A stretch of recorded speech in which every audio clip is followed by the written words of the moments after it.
Hi, welcome to Coaches Clinic number two. This is our clinic for coaching middle school debate in 2025 on the topic of high-speed rail. In our last clinic, O Theophilus, we went over kind of the broad strokes of how debate might work. We kind of get some highlights about like what you could expect as a coach, what your kids could expect as debaters. I'm going to go a little bit about what people will expect at St. James Academy on tournament day. We've also got a couple of days where I'm going to invite your students to come up to the school. And give some suggestions about how you might arrange that to have people come in. And Yeah, it's going to be good. Then we're also going to go through a sample affirmative case and a sample negative case. So you might know what things that your students might bring into the debate world. We will have some other ones developing. My team and I are kind of working on putting together a package for your students. It's also the beginning of our season and school's starting, and my debaters are in summer mode, and they should be. They're in high school. They're in high school kids, so they should still be in a little summer mode. But as we start, also everybody's cramming for time, yeah, we'll get there, but it is kind of a little slow. We'll add stuff to it, and I'll let you know as we add things to the files. I did send out a copy of the files earlier when I sent out this reminder email with a link to a coaches packet and a teams packet. The teams packet are for your students, and the coaches packet are for you. It's not like top secret or anything, but it's like, I don't know, things that may not interest them, and you can decide how you want to share that with your students. But before we get lost in the weeds, I want to spend some putting our first things first and open in prayer. This is a prayer that I open with every day in my classes, in my speech and debate classes. And then when we have, practices after school or when we have any kinds of meetings, we always start out with this prayer. And it's a prayer of St. Columba of Iona. St. Columba of Iona was an Irish monk in the early Middle Ages, who was a poet. He's one of the patron saints of poets. Some of the work that he wrote actually still survives today. For a medieval Irish poet, it's remarkably like accessible. Even if you're not a poetry person, a lot of people really enjoy St. Columba's work. It actually works itself into some types of the parts of the liturgy around, excuse me, All Saints Day, something like that. But this is a prayer that is connected to St. Columba. I don't know if we can say it was composed by him or attributed to him or related to him, but this is one of the prayers of St. Columba. And as the patron, so I also got to say he's the patron saint of our speech and debate program because he cared a lot about words and devotion to the prayers and to the Psalms, and committed his abbey into producing more copies of the Psalms. At a time that was a really expensive and really laborious process. So, as a person that cared about words, he's a patron of our St. James Academy speech and debate team. And it's been fun for me to get to know this saint over the years. But I'm going to begin in the name of the Father, and the Son, and the Holy Spirit. Amen. O Lord, grant us that love which can never die, which will enkindle our lamps, but not extinguish them, so that they may shine in us and bring light to others. Most dear Savior, enkindle our lamps, that they may shine forever in your temple. May we receive unquenchable light from you, so that our darkness will be illuminated and the darkness of the world will be made less. Amen. In the Father, and the Son, and the Holy Spirit. Amen. Okay. Um, I actually, we will do some off and on screen sharing, but it's not, we're not slideshow heavy today. So I'm gonna hit stop share and I am back. Yes. Okay. So the first thing I want to talk about is just kind of the process of middle school debate. And we're going to kind of talk about kind of the big picture view of what middle school debate is. So we have some people that are returning this year from last year, and we got some new people in, and I think everybody benefits from just kind of a touch base on what happens at a tournament. Because even though we do have some returning people, there was only one tournament, and it only happened a few hours, and it's been a year ago. So you are forgiven about not knowing all of the details on it. So the way it'll work is we will begin at St. James Academy. It'll be one day after school. And I think the way that a lot of schools do this is that they put together a parents list. I know my own kids are in grade school now. I've got one just making the jump to high school, another one still in middle school. And I know that one of the things that we had to do this year in his grade school was sign up for field trips, and we're not getting the old minivans, or you're not getting the school buses together. We're putting together minivans and trucking out to get people to wherever we go on field trips. So I don't know if that is your world. I don't know if that's what you're seeing there, about um, how your middle school field trips are working, but it would be kind of like that. You find somebody with a minivan, you put kids them in there, and you make a caravan out, and you come out to St. James Academy. Um, and then, parents can come hang out with us. We actually will open it up widely to all parents who want to come. I never say that a parent can't spend their time with their kids. Debate is not particularly spectator friendly. It's not real fun to watch all the time. But I would never say that you can't come watch your kids. So parents can come watch the kids. Particularly, we say like round three after the dinner round. That we'll make that one a little more spectator friendly onto it. We do say that parents need to be really quiet spectators. What I tell my debater parents is that you're basically furniture in the room. You can't interact with around. The kids just got to do their own thing. It's different than cheering on your kid in basketball. You're just there as a spectator, and a pretty quiet one at that, because debate's a thinking game. But anyway, so they'll come to St. James Academy. We'll gather everybody up in one of the big spaces. We don't have a ton of big spaces anymore. We're working on trying to put some back in, but we don't have a lot of big. We'll find the biggest space we can get everybody into. We'll cram everybody into there. And I'll get everybody a little ribbon that will be sort of their pass around the school. They'll get a ribbon that they'll wear. We're asking the kids just come in whatever their school uniforms are, and I don't think it'll be a spirit day, but I don't know. I'm really bad at predicting when principals decide to go declare spirit days. But just come as you are, and coming in your school uniform would be totally acceptable. So we'll all gather together once we know that we got everybody there. We'll really quickly confirm our schedule. I hope to have a lot of the like pairings done ahead of time, so the school from St. Mary's and St. Wenceslas will go, and they know who they're going to go face off in round one. Uh, Last year, we preset all three of the rounds. We're going to change that up a little bit this year. We're going to preset rounds 1 and 2. So everybody gets one side on the affirmative side of the topic and one on the negative side. I'm kind of doing this. I'm not sitting in the middle of the camera. I'm using both hands here. Okay. One will be on both sides of the topic. So you'll know that your kids get to have, there we go. One on each side. And then the round three, our last round of the day, we're going to just have kids flip for it. We're just going to go into the room, and we'll flip a coin, and the winner gets to pick if they're going to go affirmative or negative. And last time we had kind of a problem that the schedule wasn't super balanced on that. So we'll do my best to make sure we get a pro and a con speech for every kiddo. And then round three, we're going to flip for it. It really works well if you have an even number of kids in your class, but if you do have an odd number of kids in your class, you just set a partnership of three people, and then you kind of work out the rotation, and not everybody will get a chance. And that's kind of the way it goes. It's actually the way it goes in high school debate as well. If we get an odd number of people, we just have a three-person team, and sometimes you get around and sometimes you don't. That's just kind of the way it goes. And it's an imperfect solution, but we live in an imperfect world. So they'll come to St. James, they'll come, we'll get their schedules, and then we will send them off. And the debate rooms are just the classrooms at the school. When people first learn about debate, they imagine what debate looks like in the movies or what it looks like on television, that you have a couple of smart people up on a stage and a podium, and there's a few hundred people in the audience listening with a rapt attention. They just can't wait to hear what you have to say, and they're all thoughtfully considering your speech. And in reality, competitive debate happens in a fairly empty room. You have two kids from one school versus two kids from another school, and one or three judges there. When I can, I try to make panels of judges, because it's always just good to get good feedback. And we just get the people in the room, and there's not a lot of people in there. So your kids that are maybe a little worried about public speaking, you could reassure them there's not actually a ton of public speaking. There's maybe 5, maybe 7 people in the room.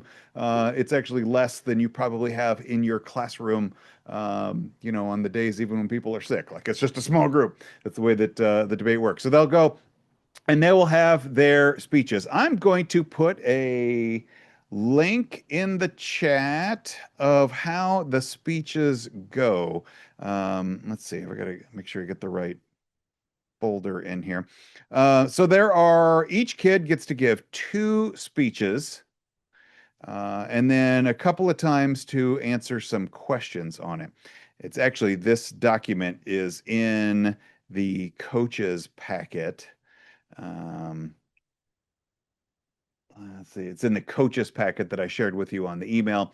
But what we're looking at here is the speech times on it, that there's a pro speech and a con speech. You'll hear those terms. You'll also hear them called affirmative and negative. That's the idea of affirming a resolution or negating a resolution. That's a little more typical debate terms for it. You'll hear both of them. Constructives go and build the speeches. The second constructives are oftentimes called rebuttals because they're about addressing what the other side says. And then we start to get to the summaries and the final focuses. But you'll see the debate rounds are fairly short. The longest speech is 4 minutes, and that will seem like a really long time for some of your kids. When you're a learning debater, 4 minutes is agonizingly long, and when you're a veteran debater by the end of your first high school season, 4 minutes is cartoonishly short, and you can't get everything in. That's just kind of one of the natures of the game. So this will be tough for them, but they have 4 minutes. Each kid is guaranteed a 4 minute speech, and then they've got what they call the summaries and the final focuses. That's the second speech for each kid. So there'll be a first affirmative and a second affirmative, and a first negative and a second negative. And then there's periods in the middle that are questioning periods known as crossfires. So the way that'll go, the first affirmative constructive will happen, and then the first negative constructive will happen. Maybe I got to describe this part. The kids are sitting in the room. They're sitting at the desks. We'll let them rearrange the St. James desks, and they're sitting there, and they will probably have their laptops or their Chromebooks. This works a lot better if you've got a device.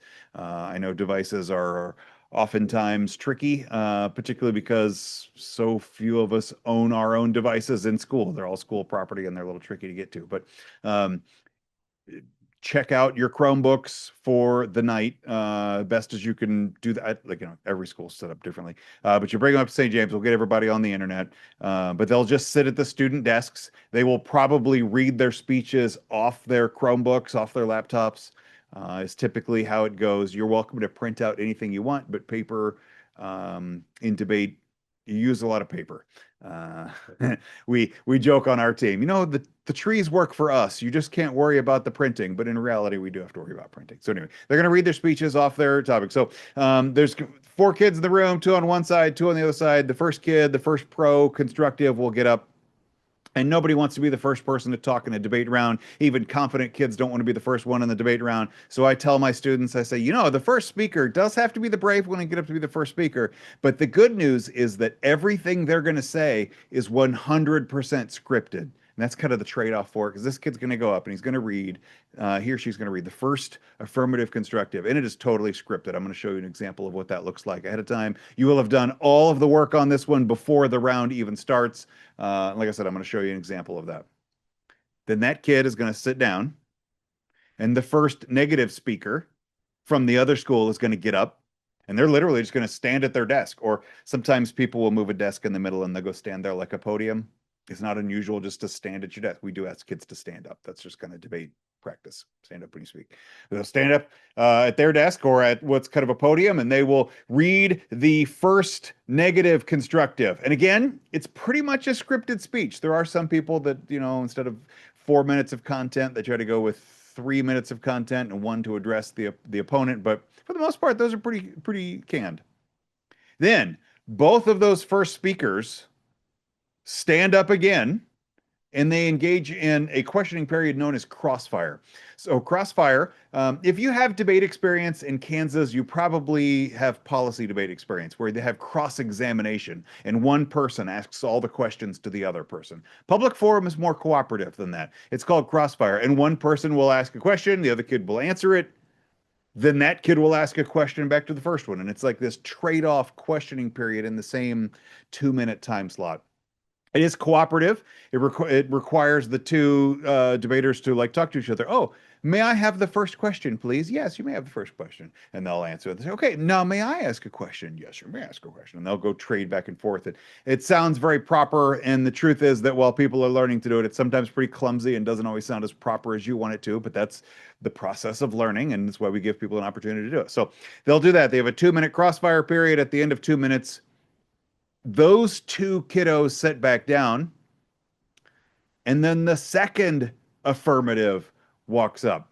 This in the sheet that I've given you is called the constructive. I'm actually going to amend that name on it. We're going to call it the affirmative rebuttal and the negative rebuttal, and that's the second speaker. And that job of that speech, they get the luxury of not being the first kid to speak in the round, but they also have the duty to answer what their opponent has said, to try to give specific responses. Well, our opponents said this and this and this. We think that this and this is a good response to them. Now, what I've just described in one sentence is incredibly high level learning. And even people who are veterans of the game struggle with it. People learning the game, it's very hard. I love it as a teacher and a coach. I love to see that explosion of the high level learning. Your principals will be so proud of you. You're working so high up on Bloom's taxonomy when these things hit, but they are tricky and they're not going to be real perfect. Even veterans of the game struggle with it, but they try to answer what the other person said very specifically. They said this and this. Our response is this and this. It's beautiful when it happens. Those two kiddos also have a crossfire period. And then there's two speeches known as the summary speech. These are where the first two to talk are back up. And here they're giving a summary of their position and the answers to the others. These are shorter speeches. They're only 2-minute speeches. They are pretty fast-moving, popping speeches. But these are there to give a specific refutation. Then Grand Crossfire. It's so eloquent sounding. Grand Crossfire is all four kids standing at the same time. We ask everybody to ask a question and to answer a question.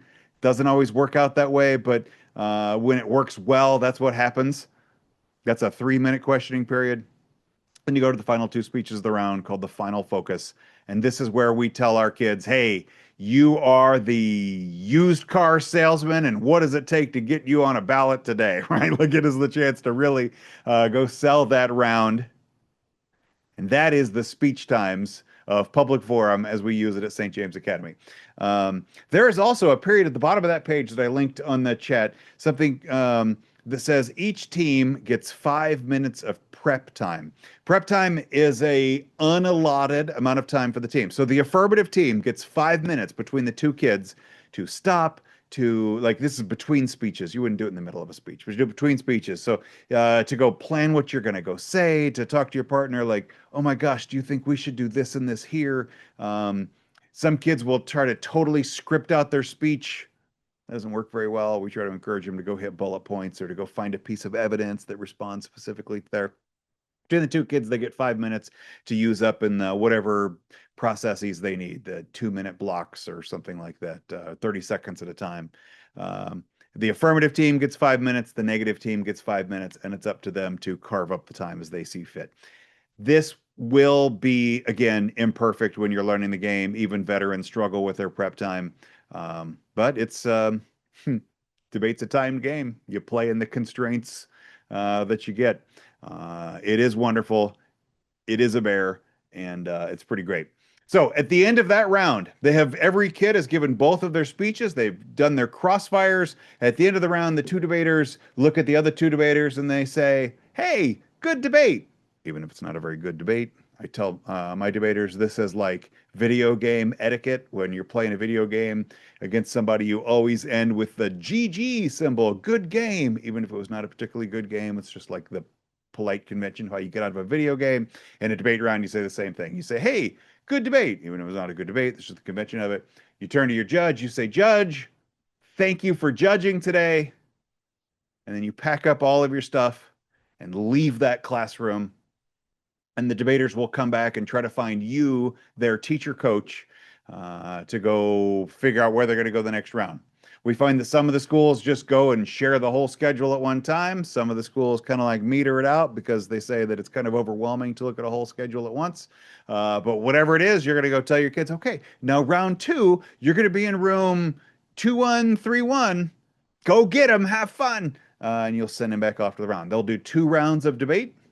Then we'll break and make a little lunch or a little dinner break. We're going to order some pizzas up, and people just kind of flop out in the hall. We'll put some chairs out there. People go and grab some lunch, just a little bit of break, some pizzas, water bottles. We'll try to get a couple of cookie trays up there. It's nothing complicated, but they're middle school kids. They're going to need some calories in them, so we'll fill them up. Little break. We also find that this is about the time that parents start showing up from work. Um, which is wonderful. They're welcome to come in. They watch the kids last round. They get a chance to see them debate a little bit. And then my favorite thing is you have the parent there and the kid there, and you say, "Hey, Sally, you're with your mom, Mrs. Johnson. Sally, have a good night. We'll see you at school tomorrow." And then the kid takes them home, and you don't have to worry about getting home. That's like when it ideally works. Whatever. We all live more complicated lives than that. But when it works, that's a pretty awesome thing. It's 3 rounds of debate. At the end of the third round, we will do a little award ceremony. We'll get everybody together. We will recognize all of our teams that went 2-1. So like 2 wins and 1 loss. We'll give a big clap and a round of applause, and we'll give them a medal. And then all the teams that go 3-0 will go and they'll get a medal as well. Everybody's going to get a ribbon. That's your participation ribbon, but it's a pretty cool ribbon. And it looks neat. They'll be wearing it as their ID tag around. It won't have the name on it, but that's like their badge to be around the building. Yeah, we're not going to name a particular first place debater or a second place debater. We'll just say that these were all the undefeated teams. And if there's 6 of them, if there's 1 of them, if there's 30 of them, I don't think there'll be 30, but whatever. We'll just recognize everybody's going to get a medal on that one. And then we will also recognize the winningest teams. And the way the winningest teams will work is we will take the score of your best 4 debate teams. So that's your eight debaters, right? 'Cause 2 kids on a team. We'll just take the best score, 4 of them, and then we'll just figure out how a trophy will work. And somebody's going to get a first place trophy and a second place trophy and a third place trophy. Last year, our trophy shop, this was kind of awesome. I didn't actually expect it. Our trophy shop made us the craziest large trophies that I have ever awarded at a debate tournament. Was this like instructional tournament that we do for middle schoolers? It was hilarious. The first place team walked out of it, and I don't think they could get it in their trophy case at the school. I had to set it on the whatever. We might order it again. You know what? I love debate. We're going to celebrate it. Your kids work really hard. So that's kind of our plan on that. You will have questions on him. Write that down at the end of the call. I'll turn off the camera and or turn off the recording, and we'll answer it from there. Okay. The next thing I want to do is to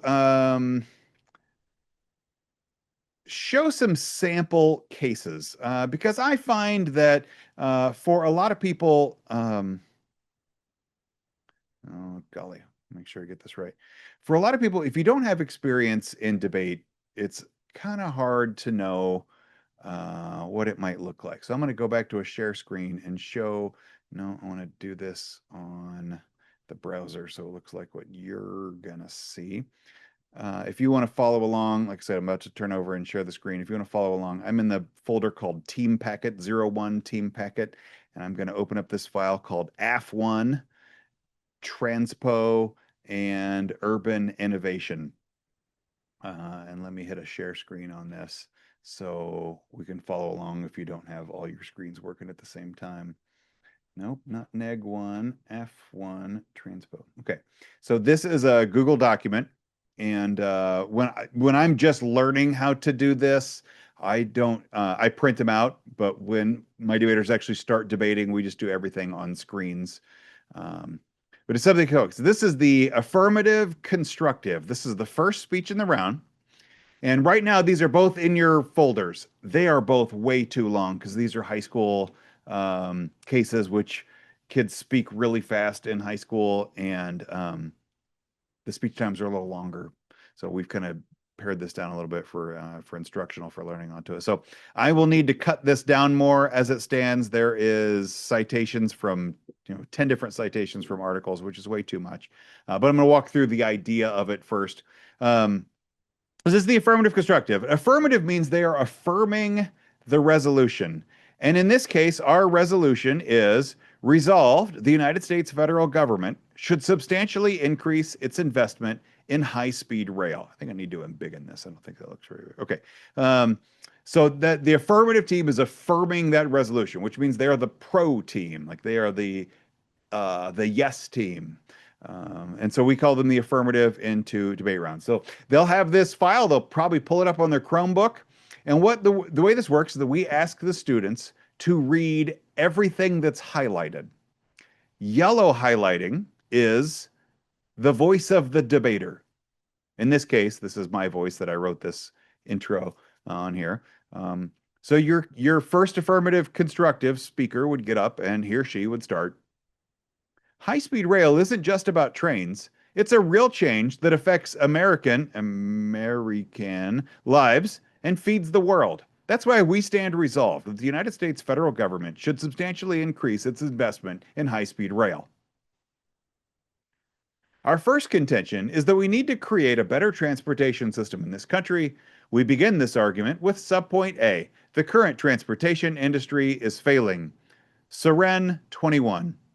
U.S. public transit is battling to survive. Half have no access to public transit, and those that do are now confronting limited routes and slashed service times. Millions are forced to depend on transit that isn't fully meeting their needs, while millions have no access at all. Subpoint B, critically, high-speed rail, or HSR, can dramatically increase access.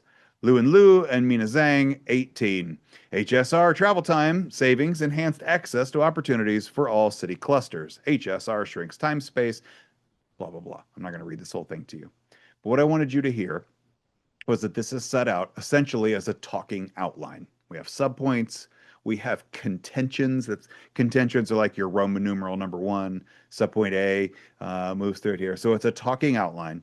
You'll also say this article, for instance, is a complete article or a complete excerpt, but there's different sizes of fonts, and some things are underlined, some things are highlighted. It's really important in debate that we use expert testimony, expert opinions, real journalists writing on subjects, and that we leave their words intact and unaltered. In the years that I've been around the debate world, I've been off and on of debate since the mid 1990s. I can think of two specific instances where a debater deliberately changed the author's meaning in a piece of evidence, which two is actually a shockingly high number because we find that debate respects the authors really well. It's the sword we take into battle with us. So debaters really respect the words of the author quite. So we leave that all intact. But we know that authors aren't writing journal pieces for the hope that one day some 14-year-old kid will read it in a debate round to a 16-year-old kid serving as a judge. They're writing for their audience, not for this hypothetical audience. So you need to cut it down. We need to take out the wordiness. We need to make sure that we're focusing on the things that affect our debate round, because we're also debating under time constraints. You only get 4 minutes, and you got to knock those things down. So we leave the article intact. We highlight the words that are relevant to the point we're trying to make, and we, shrink the other ones or underline the other ones. I think if you were to read this pretty carefully, you wouldn't find anything that's dithering out of the card. It's presented basically as the author intends it to. But we play in time constraints, so we shorten it. Then we'll move through to the next piece of evidence and the next piece of evidence, which gives you a little clue on what competitive academic debate looks like. It is an arms race of evidence. There's a little bit of analysis, particularly in the later speeches, but in these first couple of speeches, it is just brute force. I'm going to read articles at you.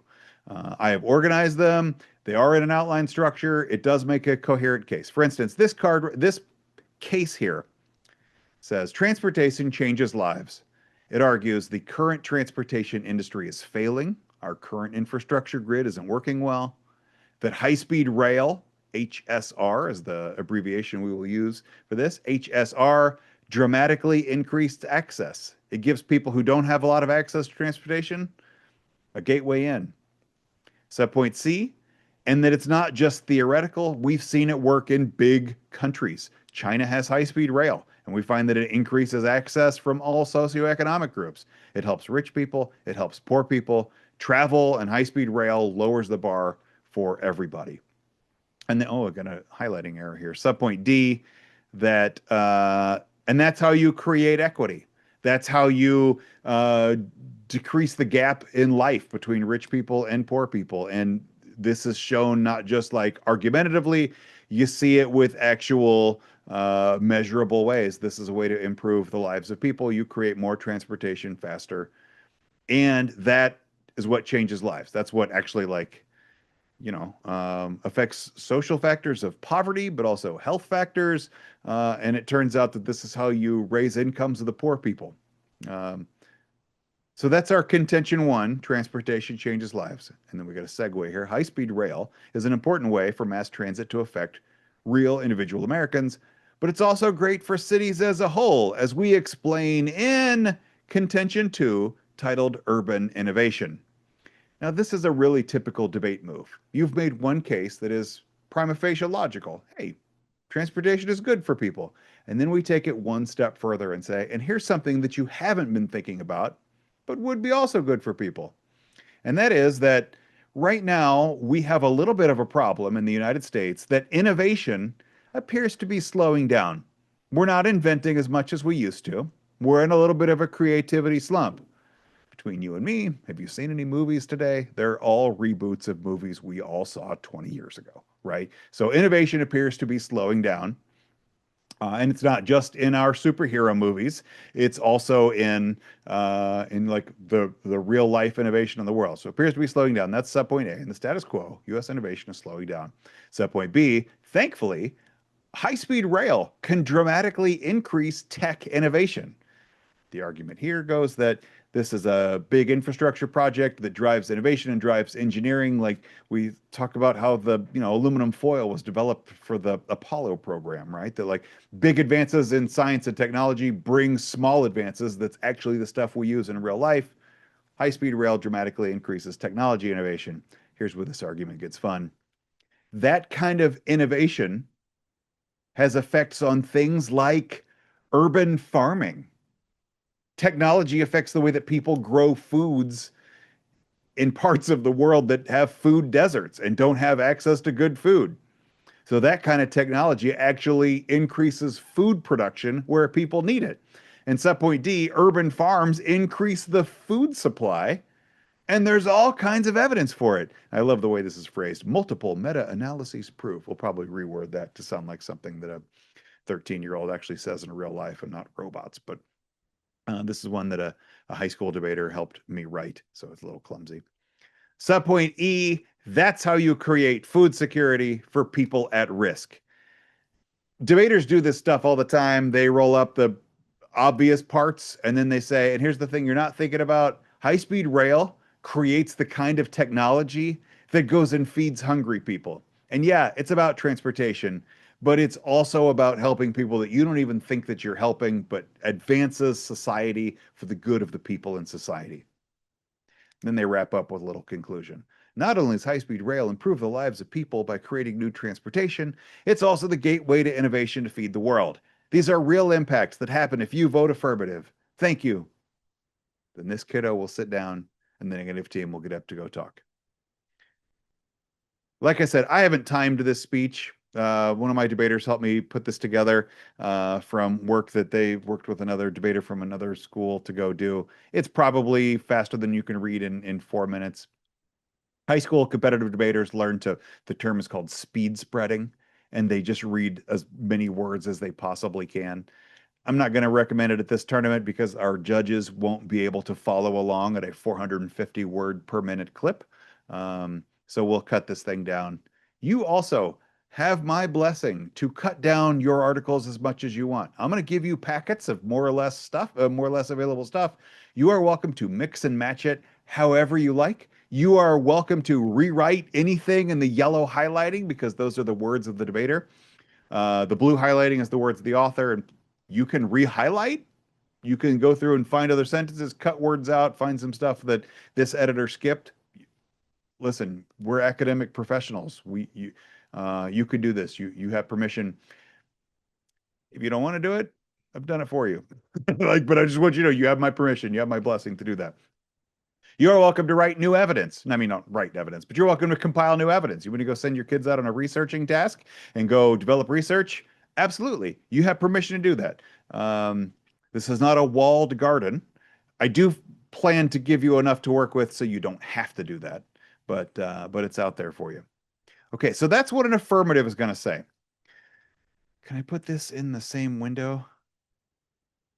Okay, just put a new one up there called Neg 1, Unworkability and Expense. Um, if anybody can't see that, I think I'm sharing it correctly. If you can't see that, throw me a thumbs down or something like that. But otherwise, I think this one works. Okay. The way I have these also set up in Google Docs is that when you open it up, there's this little hamburger button over here on the side that if you click that hamburger button, all of these are set up so you can just jump through the case. It's kind of a little formatting trick that we learned how to do, and it's fun to do it. So those are set up there. So this is our negative constructive. So kiddo's going to walk up there after the affirmative has gone up, and the negative is going to get up and give his or her speech, and they're going to start with an intro as well. High-speed rail sounds great until you try to build it. That's why my partner and I oppose this resolution, forcing high-speed rail on Americans. This is great. Debate is okay, you remember in college when you took your speech class or your English classes and ethos, pathos, and logos? Debate lives in logos. It's a game of logic and sometimes almost like savage logic. But it's fun to have these little moments where you can throw in some pathos in there too. They're forcing high-speed rail on Americans. Um, we begin our case against the HSR debacle with our first contention titled Death by Lawsuit. Subpoint A. Any attempt at a high-speed rail would trigger massive lobbyist opposition. Mitchell, 19. An army of oil and travel lobbyists are focused on stopping any rail progress before it begins. Subpoint B. Lobbyists use courts to delay the projects, just like they did in California. CCTI 13. The result is a project that will clog the cash-strapped courts with cases until the project has no construction permit. Subpoint C, that court clog brings U.S. innovation to a halt. This doesn't need to say continues. Whoops. Kirk, 16. An increased caseload will cause uncertainty over patent and trademark rights and interfere with business investments and technological innovation. Subpoint D, uncertainty in investment is a disaster. So the way that this case is set up is to say that the bureaucracy of building any major infrastructure project in a place like the United States will absolutely destroy it. I mean, the snarl will drag everything together. There's a reason that China has high-speed rail because China can operate sometimes like a dictatorship where people don't have any rights. I'm oversimplifying Chinese like government, but still, they have a lot more power than Americans do to snarl all of this up in the bureaucracy of the United States. That's the argument of this case.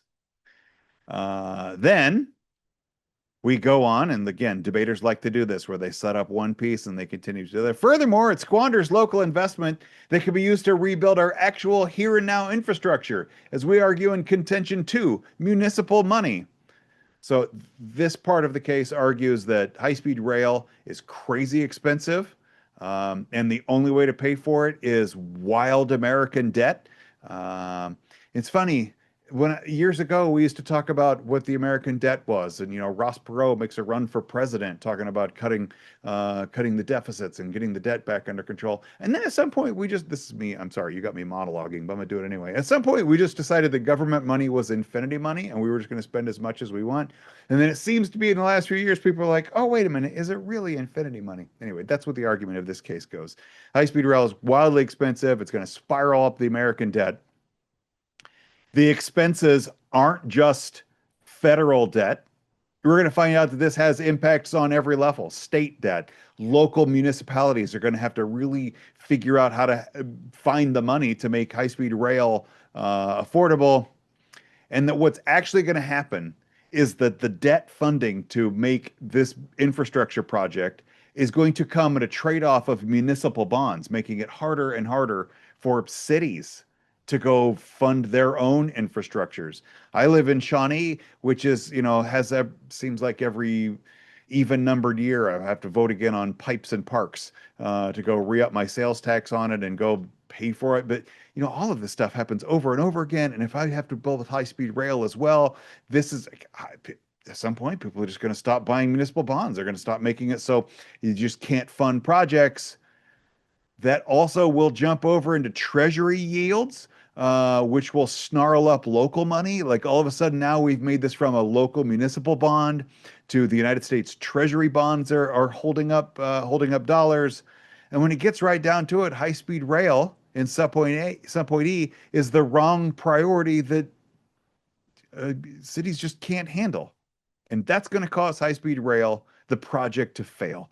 It causes the high-speed rail project to fail.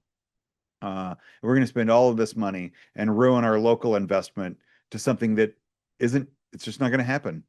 And what we really need to do is focus our investment on the infrastructure that actually exists now, the roads we actually drive on now, the trains, the rails that our trains actually drive on now. That if we're spending money, let's do it on the actual here and now rather than the pipe dream future that we have.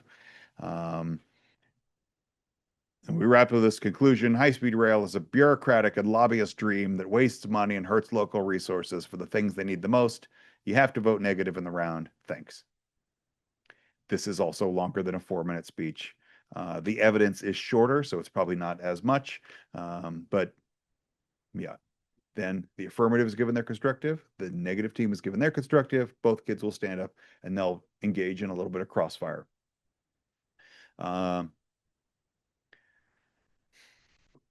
The next couple of speeches are called the rebuttal speeches. I think they said on that document I shared the second constructive, that I mislabeled it last year. I need to update that.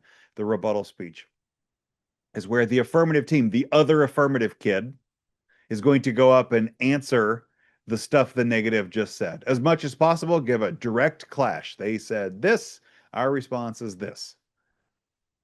The way that they will find, well, the way that they could do it, the way that we hope they would do it, is find evidence on it, is on another document which is shared in the team docs folder called these briefs. Briefs are long documents that are put out by companies. There's a whole industry of research teams who go compile, or write's the wrong word. They compile and edit debate evidence to go serve the debate world. West Coast is a company that my school uses fairly often to go build its evidence packs out of. And I reached out to West Coast Publishing and I say, usually here on this green page up front, please don't share this material with anyone outside your school. And I say, hey, this is an old document. It's from September of 22. You're not selling this thing anymore. I got some high school kids that want to learn how to, or middle school kids that want to learn how to debate.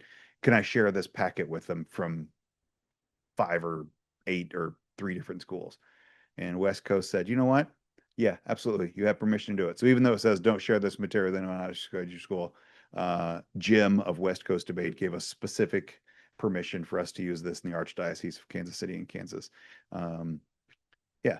So anyways, that's what we've got. We got this, and they can go through, and there's a little topic analysis that's labeled in here, and I might even use this in my class. If I needed a debate class number 1 and we're kind of introducing, I might share this and have kids popcorn read it through every paragraph to go through on what is the topic analysis. High-speed rail, for the pro, this starter file, for the con, this center file.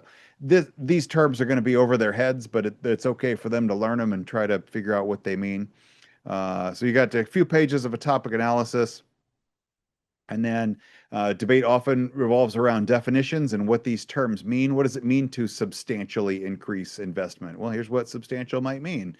What does it mean that it's federal investment? Well, what's federal investment versus local and state investment? What is high-speed rail? Like what does that term actually mean? High-speed rail. Well, here's what it might mean. And we're talking about a technology of trains going 220 miles per hour, 200 kilometers per hour. So that's it's pretty stinking fast. Um, and then they come through, and we've got these pro cases. There's a pro set of contentions. You are welcome to build. I am not going to build cases out of West Coast. You are welcome to do so. If you want to, maybe a little secret advantage that your school is doing and another school isn't doing there, here are three pieces of evidence. They're not highlighted, but they are cut and underlined. You are welcome to highlight them as you see and go arrange what is a contention about the economy, what is a contention about the environment. Then there are rebuttals. These are answers to economy arguments. AT is answers to. Um, or here's answers to a feasibility argument. Con, the negative side, has the same thing. They also have contentions about the economy and infeasibility. And there are answers to what people might say about the economic costs and answers to what they might say about like the environmental costs or the environmental trade-offs, something like that. You are welcome to these. For West Coast, there are two sets of briefs, a packet one and a packet two, which you are getting them both at the same time. In the debate world, they came out like one brief, and then a couple of weeks later, another brief came out onto it. I have an ask to another company to share their briefs. Last year they shared it. This year I haven't heard back from them yet. It's also the beginning of their season and their school year as well, so we'll see when I can hear back from them if I can add a third briefs packet for you. Right now in the team drive, there is one affirmative case written. I've gone through it with you. There's one negative case written. These are both too long. They both need to be adapted down to it. I'll be working on that. We will also add a second affirmative and a second negative case, and hopefully I'll get a time to add maybe a third of one to the other to do that. I want to do as much of the work for you as I can. I want to do as much of the work for your debaters as I can. Debate is so much, and it is so much mental processing, particularly in the beginning. I want to take some work off your plate and lighten your load. There is also a thing here called the NSDA briefs. This is a little dated. They're talking about what life was like in 2022 when the briefs were written, when these topics were written. So it's a little bit dated. I think you'll still find that you can adapt it out pretty well. I'm going to go back a folder. Whoops, high speed rail. Come on, baby. There it is. And you have here, that's the coaches packet. This is a new topic now. We've talked about what a round kind of looks like. I've given you an example of an affirmative and a negative constructive and given you kind of some clues on what rebuttals might look like. When you get down into the last speeches, the summaries and the final focuses, those can still use evidence, but they're such short speech times at 2 minutes. We really encourage kids to become analytical and explain why their arguments are correct and why the opponent's arguments are incorrect. We ask those to be more analytical and explainy than just evidence driven. Okay. I'm in the coaches packet folder now, and you got a few things here to see from. First one is a ballot. What does a ballot look like? This is something I wish that I shared earlier last year, and I have it up here. This will be just printed off. I'm going to hand them to all of our St. James Academy judges, and it says, what is the room? What's the round number? Kids are going to be assigned affirmative or negative, and they're going to write on here, well, I am Betty Johnson, and they're just going to write that in there. And Betty's partner is Jane Anderson. And then the negative team, this is Bill Thompson, and I'm just making this up, Marco something. The kids will get ranked. Somebody is going to be the number one speaker in the round, the best speaker in the round. Somebody's going to be the fourth best speaker in the round. These are sometimes kind of savage. They're part of our tiebreaker process. I tell my students all the time that ranks don't terribly matter, and that when you are at the national tournament and the best two teams in America, somebody's the fourth best speaker, and they're still the best speaker overall, and that could also happen on a Wednesday in Lenexa locally, that really great speakers get fours. They are important for us for like statistical reasons. Honestly, you're going to get 3 rounds of debate once a year. And I just don't think it's going to be that, you're not going to have enough data for it to make that a meaningful thing. And the judge will write, the winning team is, in the team code. I'm going to make codes for all of your teams. So like St. Mary's grade school is going to be school A. And St. Mary's is bringing 6 teams. That's 12 debaters. So it's going to be A1, A2, A3, A4, A5, and A6. And it's kind of arbitrary. Years ago, we used to say, well, your best team is going to be your number one team. In reality, put them on there alphabetically or reverse alphabetically. It doesn't matter. You don't have to pick the best team onto it. But the judge right. The winning team is B3. B3 is from St. Wenceslas Grade School, and they were debating on the negative side. Um, yeah, they're going to pick a winner and a loser. And then I'm going to ask our judges to give some comments and some feedback. And this is really where the action happens in the debate. I really couldn't hear the affirmative team. They didn't speak up, or they spoke so fast and I didn't understand what they were saying. The negative team made some logical leaps that we couldn't follow how they got from idea one to idea two. Our judges are also amateurs. They're high school kids. They're going to be learning how to fill out ballots as well and give comments. What I saw last year was that most of our ballots were pretty supportive of kids trying really hard things. Um, yeah, and I think we'll see that again this year. They're going to give some good comments. I want you to share these ballots with your kids. If you want to make a copy for yourself, I don't know, whatever. You just want to give it to them to go take home. If you want to make a copy so that one kid can have a copy and one kid can have a copy, the other kid, that's fine also. But share the ballots out so they can have it, so they can know how your kiddos did at a tournament.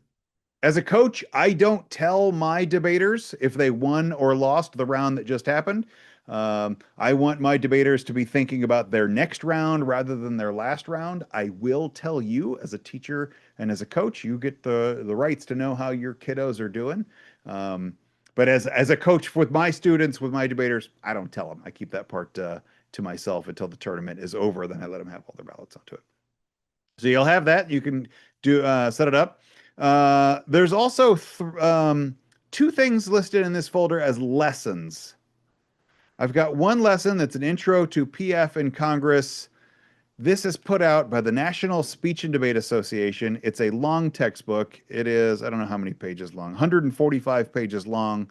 You will not use most of this. This is actually 2 different debate events. One of them is congressional debate, which I love. I hope you get a chance to try it sometime. And then public forum. So we have 2 debate events in here. Pay attention to the public forum one. Like I said, this is put out by NSDA, the National Speech and Debate Association. It is mostly written for high school use and high school classes and longer classes that meet every day. We're educational professionals. We know how to adapt the stuff that we want and how to pitch the stuff we don't. So you have that, and you have full permission to edit them as you see fit. There is also another set of lesson plans from NSDA that they put out at a different time that says, here's how you would teach public forum debate in 10 lessons, and they go through how it is. Now, some of this stuff is more important than others, like research. If your school isn't going to see this as a research project, this is more of a public speaking and analysis project than a research project, you probably skip lesson 4 because I've done the research for you as well. If your school is approaching this as a research opportunity, then read it and go for it and cut your own new evidence. That's fine. If I was in your shoes, I would probably skip lesson 4 because I would take the one that people are doing the work for me. Debate is already hard enough. I wouldn't add something on the debate. But again, it's your program for the needs of your school. I want this to work best for the school that you're in, not the one that I think you're in. Make it work for your school, right?